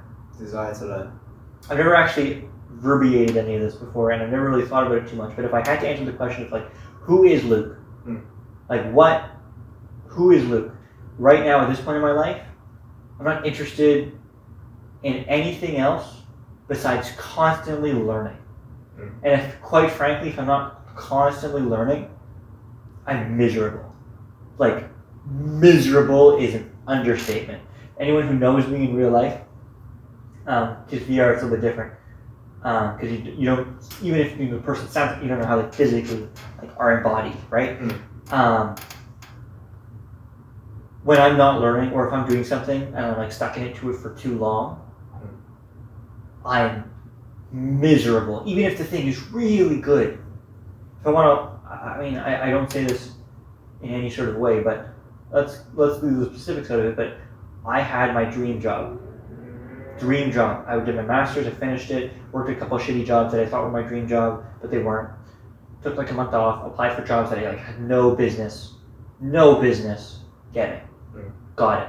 Got this job that I was like, there's no way in heck in a million years I would get this job. And if we're talking career advice, I would 100% because of this experiences, and people are already told this to everyone many times, is like, apply to whatever job you want all the time because you never know what will happen. And this was exactly that. I almost didn't apply. I looked at this job for 3 days and I didn't apply because I was like, there's no way, it's not worth it. And then on day 3 I was like, screw it. And I applied, went through the process, 3 interviews, whatever, and I landed this dream job with comparable experience in terms of I felt like I had the skills to do the job, but I didn't have direct experience doing this job. And they knew that, I didn't lie, but they also felt that I had the skills to do this job effectively and well, even though I didn't have the background that they were particularly looking for, I had it in bits and bobs. And it was everything I wanted it to be. Everything. The culture, the level of responsibility I had, coming from my, entrepreneurial background, I was able to play that into that strongly. And as a result, I was able to basically there's only one person above me, the CEO of this massive multinational company. And I was the only person I had to report to was him. It was just flexible. I had a team. It was the dream life I lived. Everything was great. Everything. But after 6 months, I learned everything I wanted to learn about it. I wasn't by no means the predominant expert in the field. I'm not saying I'm like, the next Da Vinci and I'm the expert in everything. Oh, I worked in this and I'm now the predominant expert. I worked in this. No, by no means. But I was super good and I was solid and I was crushing it. You got it. I got it. You got it. Anyone has a question, I have the answer. If I didn't have the answer, I know who to ask, and I could get the answer effectively and efficiently, and have the answer and improve it. And I could have worked in this job forever, and went up the pay scale or whatever. But everything was great. But after 6 months, I stopped learning. And even if I was still learning bits and bobs, how to be a little bit better, how to be a little more efficient, how to negotiate better, these big contracts or whatever, right? But I wasn't drinking from the fire hose. I wasn't learning. So I quit. Drinking from the fire hose. Yeah. So I need to be constantly fed. So onboarding for this company, supposed to be 2 months. Right. Ended up becoming 1 month. Ended up becoming 2 weeks. Ended up becoming 2 days. I wish I was joking. It was like, oh yeah, you're going to have a couple weeks of like training with me. And then, because it was like 2 months, I was like, okay, cool, lots of time. Became a month. I was like, okay, cool, that's still fine. 2 weeks. I was like, okay, like, it'll be quick, but like, we got this. And it was like, by day 3, it was like, yeah, I don't have time for this. Read this, you got it. And I had to figure everything out. And I love that. I love being in a position of like, unknown. What is life? How high is up? What is this thing? What is my role? What am I really trying to do? And maybe some people hate that. I hate that like lack of clarity of structure. But for me, that is my structure. My structure is, this is the direction you kind of need to go. Good luck. Here you want to climb this mountain. There's a mountain on the TV right there. Here's a axe. Here's a toque. Don't die. Good luck. That's what I love. Like that's where I thrive. I need to be in a period of like I have a million questions, and it's my job to find all those answers, and I can rely on nobody but me, because especially at this point, especially in this role, I am the leader. People expect me to know all the answers, and I'm trying to figure out where I should put my axe to climb this mountain. But like, I thrive in that. And so, a few months in, I was doing very well. By 6 months, I needed no support from my CEO anymore, and it was just me and my team, and we were crushing it. But at that exact point, it was misery, because I need to keep on learning. And so, Luke, who am I? I am someone who needs to. I am curiosity. I am needing to constantly learn and expand and grow my horizons. And other people can refine them. I can set up Tyro. I can build all the processes for it. But there's amazing community captains, coaches like yourself, lobby leaders that actually make Tyro run day to day. And quite frankly, I could never do that. I did it for a bit, but it's been there, done that. I got the processes down. Some processes still suck. Those are the processes I'm working on to make the academy run more efficiently, to make people who want to become more involved in the community, become a lobby leader, make that process more clear. How to become a community captain from a lobby leader, make that process more clear. How to become a coach, make that process more clear. Maybe have more organized coaching sessions as opposed to just an academy. We can have calendared out. This is what we're going to talk about at these different points in time, and then have coaches sign up, have players sign up, right? Like making those processes are what's exciting to me, and it's always exciting. And once those get set up, then I move on to the next. What's the next process? Okay, great. How can we make a next LAN happen? How can we make the next cool event? How can we make more cool events? What are people interested in? Would people come to a random event in the middle of the States? That's not a LAN. It's just like a hangout session for anyone who's interested. Can we do that for Europe? Can we do that for OCE? Can we just... And it's constantly expanding those, and those are the questions. And so when people say, when's the next LAN? Cool. But it's, let's figure out these other processes first because I want to be able to have the community to sustain itself from the community so that we can run LANs and cool events both in person and online. So I guess to tie this all together, that's kind of like the pre-bow, or that's the wrapping paper, and the bow on it is really like, that's who I know I am now, is someone who needs to constantly learn. And so to answer your initial question of who am I, it's someone who loves learning. And to answer the second question of what happens if that curiosity goes up, is I'm so already aware of it, I'm so protective of it that at least at this point in my life, I will sacrifice everything to keep that curiosity. Like if someone said in some dire situation, I can't even think of a situation because it's curiosity, it's not tangible, but like if someone was able to hypothetically put a gun to curiosity's head, I would give up everything just to keep it. What happens if you lose it? You lose your sense of self. I would lose my sense of self currently. Like if I woke up tomorrow and you weren't curious about anything, and it was for some reason weren't curious about anything, I can't imagine. I would have no idea who Luke is, because I've made every decision in my life that I can remember, every meaningful decision that I can remember as an adult, out of curiosity. Where did that curiosity come from? Probably constantly reading such diverse array of crap growing up.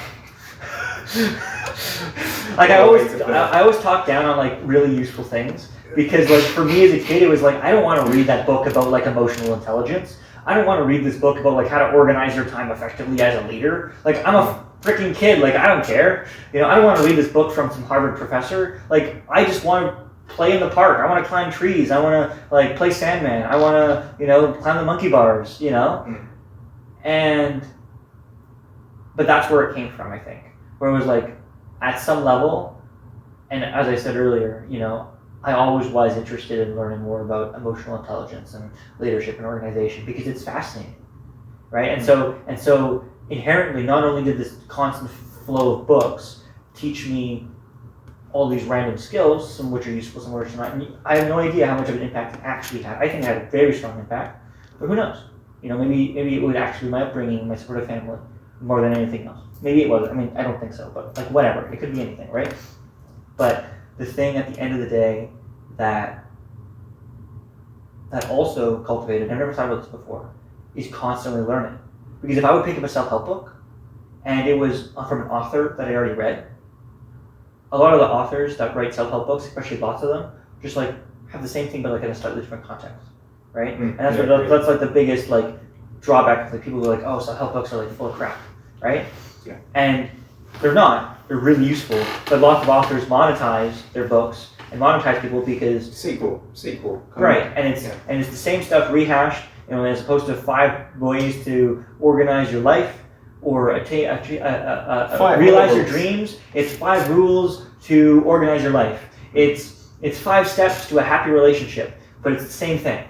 Right? It's in a different context, perhaps. Maybe it speaks to someone in a very different way, but it's stuff like that. So it'd be like, okay, cool, and I'd read that book extra fast, or I'd just skim through it, or whatever, or I'd read the chapters that seem interesting, that were new information, or in a different context, or whatever. But like, it was a constant drive to learn, not because I wanted to learn, but because I would rather do anything else. Is there a drive? So in the mix of what's driving you there, curiosity. So there's curiosity and learning. Mm-hmm. Is there an inherent drive in you to teach as well? I love teaching.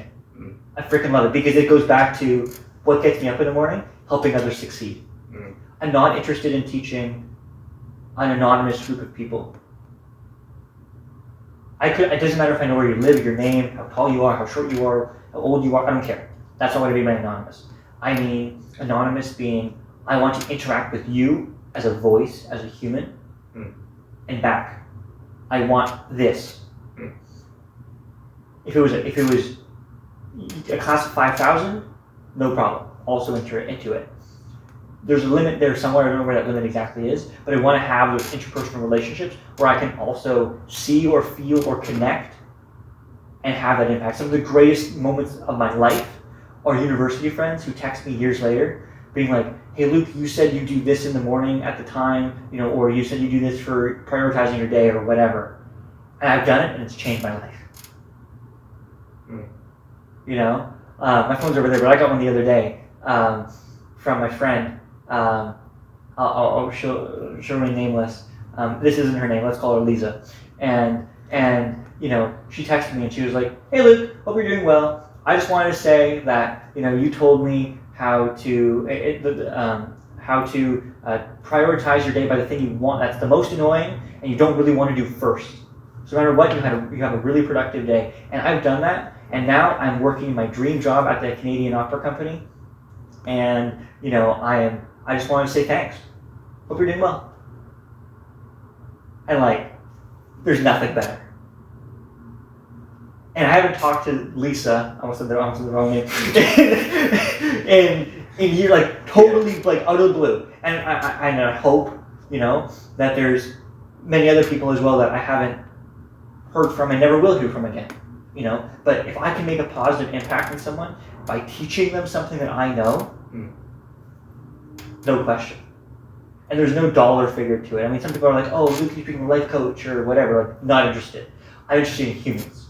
I do other things for money. I connect with humans for enjoyment, for passion, for because if I raise you up, then you're going to do some cool thing, and by simply being being in relation to me, I'm going to learn some cool stuff because you did some cool stuff, and then a rising tide raises all boats, right? We're all raising each other up because I can share something cool and you can share something cool, and then we create this relationship where it's a positive feedback loop, right? And that's what it is. That's what I live for. So teaching is a huge aspect. I picked up dance after Nepal in St. Louis in March, April, and May. And man, I love teaching people dance. Right. There's nothing greater. It's such a simple pleasure, but it's great. Sure, I could talk about finance and organization and leadership and communication and all this crap. It's not crap. It's really important stuff. But, all day. Yeah. But no matter what it is, I just the ability to show somebody something and see a tangible difference. And even if it's the average, which is you pick up a new habit and the average is less than a month. It's like New Year's resolutions, right? If your resolution is to work out because you don't work out, you'll work out for 2 to 4 weeks on average, and then you'll never do it again for the year until next year. And you're like, "Oh, New Year's resolution, I want to work out this year." Rinse and repeat, right? But even if it is that, even if that made a positive impact, even the tiniest little bit, it's worth it. If I'm able to teach someone how to dance or do a skill or play an instrument or, something and make a true impact by teaching them something, I'm here for it all day, every day. And where my mind was going there was, you talk about building Tyro the community and empowering leadership within it, so it can run almost autonomously. Autonomously, yeah. Do you want to talk about that a little bit? Or because what I'm thinking is that, say 10,000 people. Okay, I'm talking myself up. Let's say 1,000 people watch this. Sure. And 1 out of 1,000 is a future Luke who's 12 years old, and they're like, "Yeah, Luke, I think like that as well. My mind's going crazy all the time. I want to do this, I want to do that, I want to do that, I want to do that." Yeah. What advice would you give in that direction about empowering others to be able to build communities that runs itself because it's got other people inspired by you? The number one thing, I have so many initial thoughts. Upon further consideration, the number one thing is to realize that other people are just as good as you. Maybe they're not better, maybe they are, but it doesn't matter. If someone's interested and passionate about doing something, it's worth to give them a chance. So in order to answer the first part of your question of if they want to start, do it. I started my first organization when I was 14. I knew nothing. I I said this in the car to you when we picked you up from the airport, but like this same organization that started as a 14-year-old would partner with Microsoft, Geico, like air show teams, like it was crazy. Like, and all that I did was I just went for it. I knew nothing. I didn't know how to negotiate or work with anybody. I just sent emails to Microsoft and just different places and different things, and you know, I posted in the right places in different forums, and it was like an aviation thing, and put on virtual air shows, and like all that I did was just go for it. And you know, maybe I was better, or I felt like I was better at doing something, whether it's posting announcements or creating channel permissions or marketing by messaging, you know, all these boards or whatever, or talking about whatever, or promoting the event, or creating music, or writing a script, or whatever, or putting together the air show itself. It doesn't matter. If someone else is interested in doing that particular thing, let them do it. Because they will, even if you think you can do it better, they can do that one thing and they will feel involved and appreciated. And exactly as you said, in the business term is empowered leadership. But the way you do that is by realizing that you suck at everything. Because you do. Because you can't be everyone at once. And if you can find people who really love doing that thing, then they're really happy. And you're really happy because they're doing that thing. And maybe they suck at it. So maybe you're not happy right away. But you can teach them and you can show them, this is how I do it. And then they can do it. And maybe they still suck at it. But they try. And they keep on trying. And maybe it's not for them. And maybe it's like, okay, there's a point there somewhere. But I guess to get back on topic, if you're like a 12-year-old or somebody, it doesn't matter what age you are, and you're like, I want to do an organization, or I have a business, or I have something, and I want to empower the people around me, then hear what they want to do. Community captains came from people saying, hey, can I run events? And I was like, yeah, why not? You know, like, I'm not doing anything special. Like, I'm just writing an announcement every week, and that's it. And now, I mean, quite frankly, there's been points over the past 2 years where, like, I haven't looked at Tyro for months, and no one was none the wiser. Why? Because people make it run, and people like Sir Trees and Kadaski step up. You know, Kadaski goes to school now, but like Sir Trees stepped up, who's now our third admin. There's only 3 admins. The shout Torque, you know? Yeah, Torque. Oh, totally. Torque is a legend, right? But you know, there's communities that would fight Torque for wanting to, you know, do all the things that he's doing. But the Academy, the reason it happened was, sure, it was Kadaski's idea, I think, but it was Torque's implementation, right? And he spent so much time and effort, you know, running 2 Academy seasons, putting together the LAN, like all these amazing things. And you know, people always say, oh man, like, look, this LAN was great, you know, you did a great job organizing it. And sure, I played my part. But really, all that I did was empower Torque to say, yeah, heck yeah, I support that.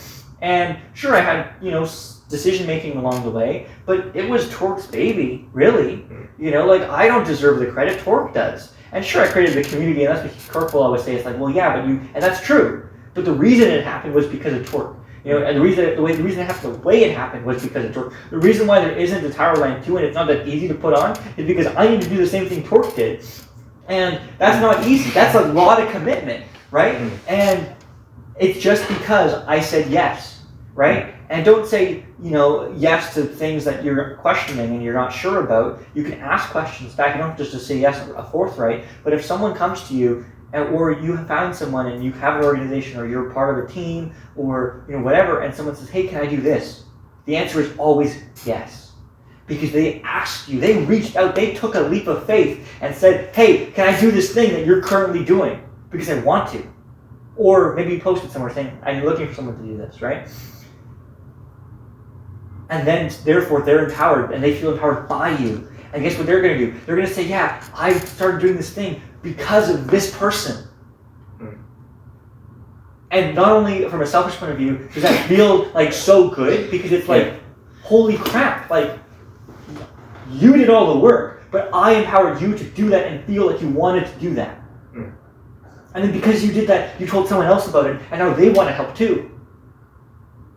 And it's just a self-fulfilling loop where if you're able to create, and that's the tough part. Like, honestly, like, you know, when I was a 14-year-old, my organizations were not efficient. They were not clean. There was so much unnecessary drama. Like, you know, you're a 14-year-old, right? But by doing it once, whatever age you're at, you learn a lot. And then you can take those learnings, write a journal, write it out, write what you learned from it. And when you do it again next time, you create it a little bit better. Or you constantly improve what you started. You don't have to start from scratch. Or you can pull the people you like and you can do something new and try it again, right? But really creating that, I don't know, it's just, it brings so much joy because you're bringing joy to people directly and have that immediate one-to-one, but then they're able to do that for other people because you said yes.